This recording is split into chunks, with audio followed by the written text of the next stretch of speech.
Good morning and welcome to your first Hub Challenge. Today we're going to be making recycled plant pots.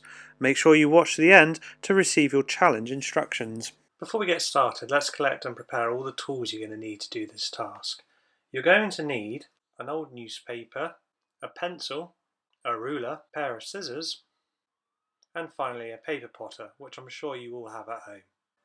If you don't know, don't worry, I've got some alternative things you can use to help with this task later on. Take a single sheet of newspaper and using your pencil and ruler, mark every 8 centimeters along the shortest edge of the page.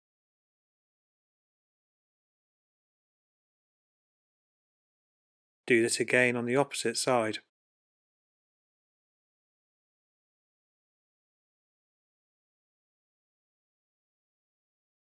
Next, draw a line across the page with your ruler using the marks as a guide.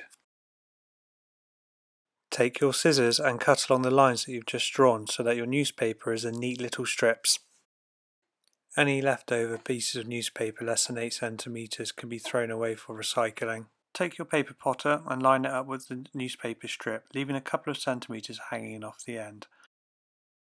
I then roll it along the newspaper. Then finding the loose corner on the bottom, push that towards the center before folding the rest of the loose bits of paper in on itself. Flatten the end by pushing down onto a hard surface. Remove the potter, and there you have your first newspaper plant pot. So what do if you don't have a paper potter or a spare newspaper? You can use any form of scrap paper, like these farm food leaflets that keep being shoved through my door. For the paper potter, you can use an empty jam jar or a bottle. Ideally, it should have a slight inward curve on the bottom to help you push the paper on when you're making the plant pot. When using the bottle, it was slightly bigger than the potter, so instead of using 8 cm strips, I cut this one to 10 cm strips instead. The jar was even bigger, so I ended up cutting this one to 16 cm strips. You may find with the bigger pieces of strips that the bottom will try and flick up at the end, but don't worry, we'll sort that out in a bit. Now it's time to fill up your pots. You're going to need a little bit of compost and just carefully place it inside the pot. Make sure that you press down on it to make sure it's nice and firm for when you put the seeds in. Then it's time to plant your seeds. Here I'm using some lettuce seeds that I found in the shed. I sprinkle 3 or 4 into one pot and then grab another handful of soil just to sprinkle over the top to tuck them in. Here's one of the bigger pots from earlier, and as you can see, the bottom of it's been a bit of a pain.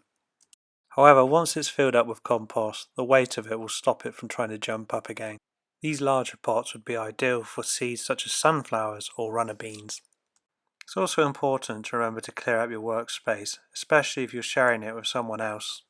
During this unusual time it can be hard to get hold of compost, so I went into our backyard and found a bit of garden we weren't using and dug up some of the mud there.